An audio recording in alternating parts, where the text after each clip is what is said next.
পরিষ্কার বলতে চাই, মুক্তিযুদ্ধ মন্ত্রণালয় এই জুলাই গণ অভ্যুত্থানের চেতনা বাস্তবায়নের জন্য প্রত্যেকটি জুলাই যোদ্ধা শহীদ পরিবারের প্রত্যেকের জন্য আমরা নিবেদিত প্রাণ হয়ে কাজ করব, কথা দিয়ে যাচ্ছি আজকে আপনাদের কাছে।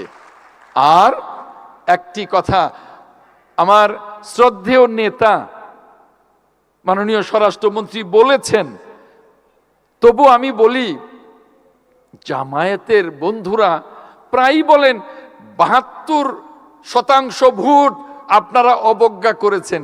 আরে ভোট তো আজকের মাননীয় প্রধানমন্ত্রী তখনকার বিএনপির মাননীয় চেয়ারম্যান নিজে বলেছেন যে আপনারা ভোট দেন, অর্থাৎ এই ৭২% ভোটের ৫১%ই তো বিএনপির ভোট।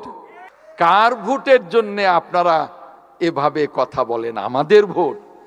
কেন? আমরা জুলাই সনদ বাস্তবায়ন করব।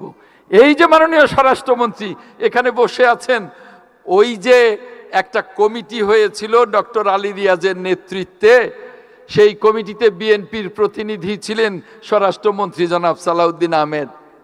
তিনি ওখানে কাজ করেছেন এবং এই জুলাই সনদ প্রথম দিন এই পার্লামেন্টের সাউথ প্লাজায় প্রথম বিএনপি স্বাক্ষর করেছে। ভুলে গেলে চলবে না, এনসিপি স্বাক্ষর করে নাই, অনেক পরে করেছে, প্রথম স্বাক্ষর করেছে বিএনপি।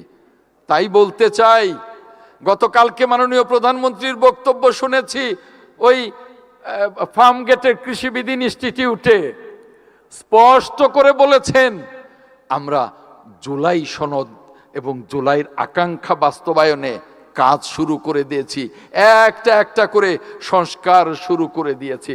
আরে মাননীয় প্রধানমন্ত্রী শপথ নেবার পরে তো রাস্তায় বের হয়েই তো প্রথম সংস্কার, যে কোনো সিগন্যাল বন্ধ হবে না। আজকে তো প্রায় ৭০টার উপরে ঢাকার সিগন্যাল অটো হয়ে গেছে। প্রথম সংস্কার তো তিনি প্রথম দিন থেকেই শুরু করেছেন। এখানে গোলাম পারওয়ার সাহেব বলে গেছেন, যারা জুলাইতে আত্মাহুতি দিয়েছে তারা এমপি মন্ত্রী হতে চাননি। আমাদের ৬০ লক্ষ নেতা কর্মী এবং যারা জুলাইয়ের আত্মাহুতি দিয়েছেন, আমরা তো সকলে একাকার হয়ে আন্দোলনটা করেছি। রাষ্ট্র পরিচালনার জন্যে তাদের প্রতিনিধি আমরা, আপনারাও যেমনি তাদের প্রতিনিধি হয়ে নির্বাচন করেছেন, এমপি হয়েছেন, বিরোধী দলে এসছেন, রাষ্ট্র তো পরিচালনা করতে হবে, তাই না? অতএব আমাদের আকাঙ্ক্ষা, মাননীয় প্রধানমন্ত্রী জনাব তারেক রহমানের ঘোষণা, আমরা জুলাইয়ের আকাঙ্ক্ষা বাস্তবায়ন করে বাংলাদেশকে একটি গণতান্ত্রিক সমৃদ্ধ বাংলাদেশ গঠন করব, জুলাইয়ের আকাঙ্ক্ষা পূরণ করব ইনশাআল্লাহ।